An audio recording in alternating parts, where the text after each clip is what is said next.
Hello, it's Allyourbasekris here with a quick demonstration on how you could use Cubasis or another digital audio workstation on iPad to run a live set. Right, so quick background about me. I am a self-contained vocalist, which means I sing along to backing tracks in smaller venues, worker men's clubs, pubs, etc.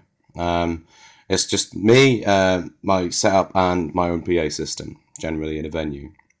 I've decided to look into this particular setup in the hopes that it would replace my mixing desk, my effects unit, and it's less gear to carry as well. And plus, with something with a good long battery life like the iPad mini, it means that plug sockets aren't at a premium. Silly things like that. So, how I would do it? Well, first of all, you need to add yourself a couple of tracks to the settings. So here we have, in Cubasis, you can add different tracks. Now we want to add an audio track, and we want to add another one. Right. So we've now got two audio tracks, one of which will be used to play the backing tracks, and then the second one will be designed for my live microphone. It's fairly easy to set up. So as you can see on the channel strip here, we have a little speaker button here. If you press that, that sets up the track for live monitoring. Live monitoring means that when you have this set up to a PA, it will allow you to hear exactly what's going into the system.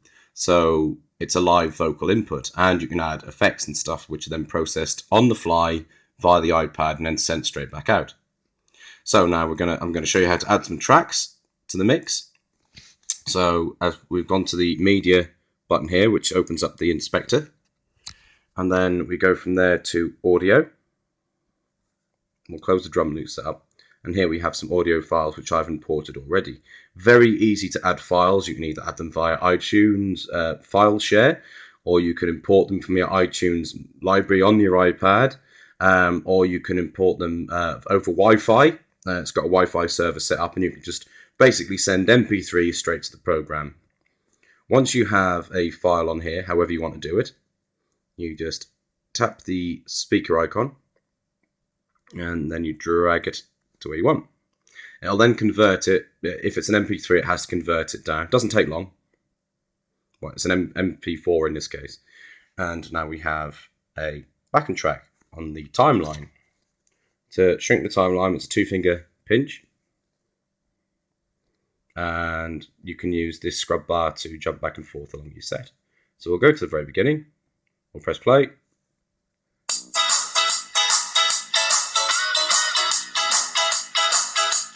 So there we go, that's now playing back. Now, I've jumped to the mixer view.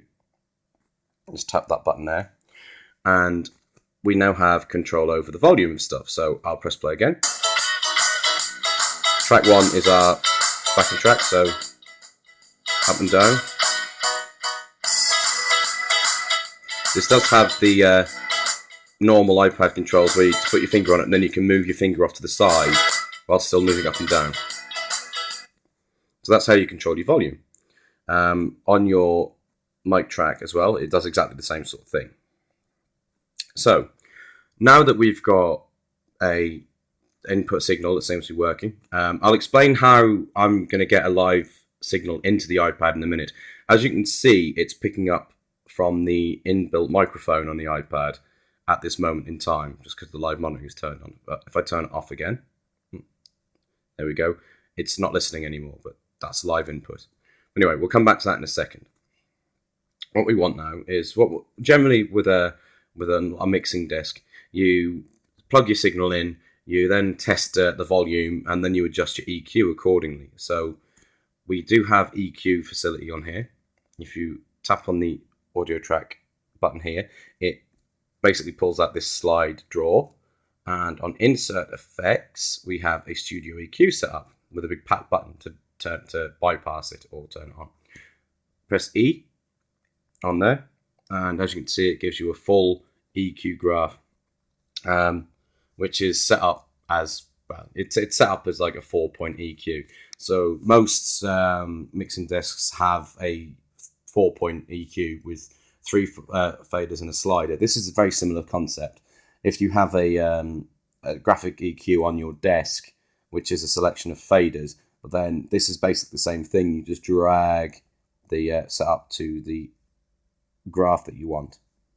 Now this does tend to do a bit of a sort of a kamikaze drop on here, so you can adjust the way the bar graphs work.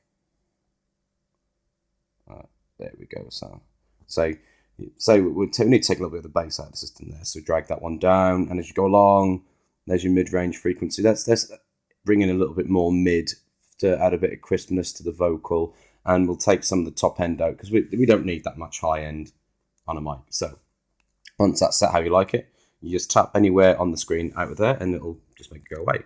And now on Insert Effects, we have a Studio EQ on the mic channel. So that's your EQ set. So now next, what we'd like is, it's always nice to have some live effects on a vocal to take away some of the dryness that when you amplify your voice, it does take a lot of the energy out of it. So here in the send effects, as you can see, we have some slots for effects. Now reverb's already set. So tap E and that gives you the configuration for the reverb. So you can have as much time as you want. Pre-delay sort of makes the signal sort of coming in a little bit earlier. It just adds a more rounded sound. Brightness is what the reverb is triggered on. So if you have it all the way down to 0, it triggers more on the bassy notes, but higher up it triggers on more on the higher notes. Best to leave as is, and then the time obviously is how long the reverb rings out for. So we have a bypass button there, and we have a little slider here. That's your dry wet mix as well.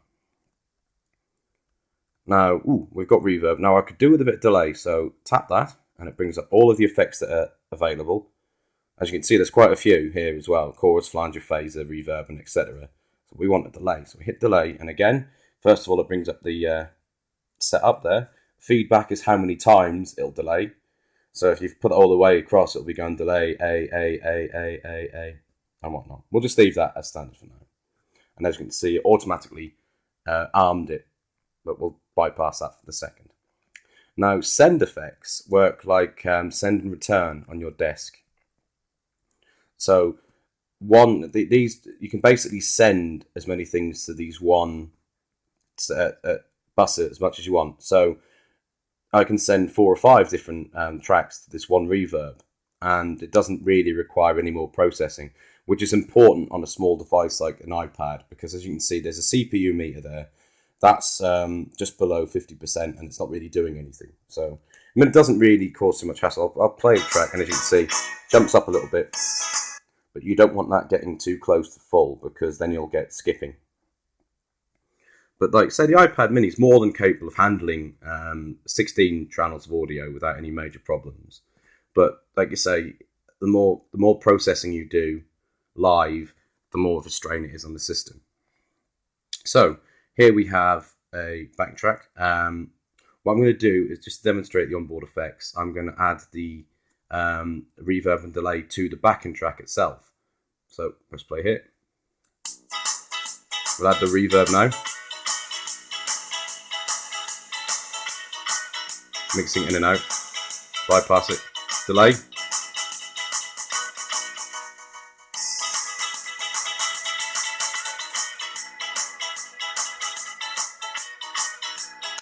So there you go. I mean, that works quite well. I've run up to 4 different effects at the same time without any single problems. And this is just an iPad mini. Obviously an iPad 3 or an iPad 4, which have the better processor and more RAM, will run this slightly better as well. And of course you have the bigger display. So, there's also a master controller here. You can set up compression if you want. Although the compression is a little bit heavy in my opinion. It tends to, it's more of like a gate than a true compressor. And that's pretty much it. You can edit your tracks that you've imported straight away. You double tap on them, and then it brings up a timeline view on here, which means that you can trim like any excess on the end, normalize your track, which is a fairly simple process. Hit that normalize. Doesn't have like all the functionality of something like SoundForge, but it is good for quick edits. And that's normalize the track. Obviously, you can't. Doesn't have done anything because most of my stuff's already normalized anyway. You can have a fade in and a fade out as well, which you can set. Reverse the track if you really want to do that sort of thing.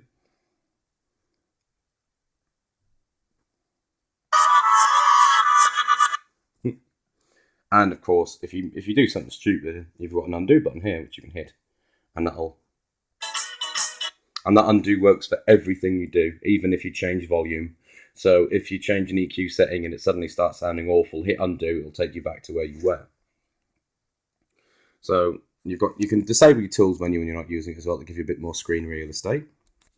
And I generally run things in this mixer view here because I still have access to my sends and it's easy enough to run.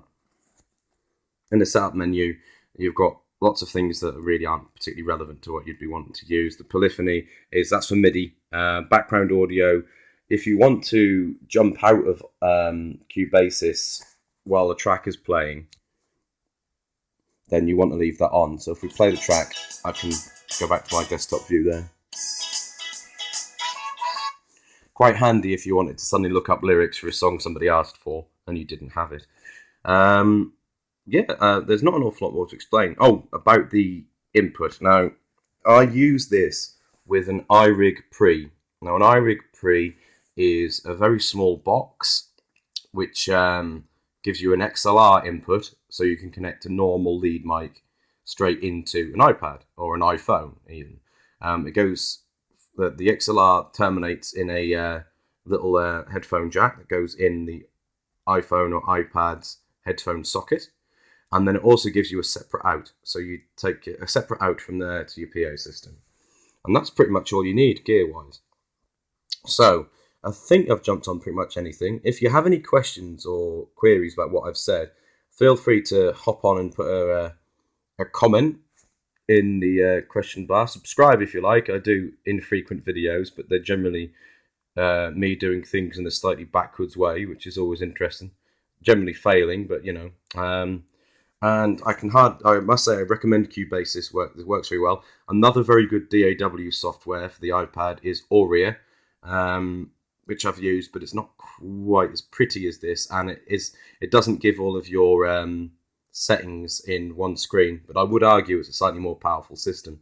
With Auria, you have to jump back and forth between two screens for your timeline edit view and your mixer view. Yeah, it works very, very well indeed. Obviously, you've got live recording functionality as well. So if you're running the set and you decide, oh, I think I'm on form tonight, let's make a CD of this performance. You just hit the record button and it'll start recording the input. That's pretty much it, really. Obviously, you've got a full MIDI setup as well. So if you decide you want to make a backing track on the fly, there you go. But that's pretty much it, really.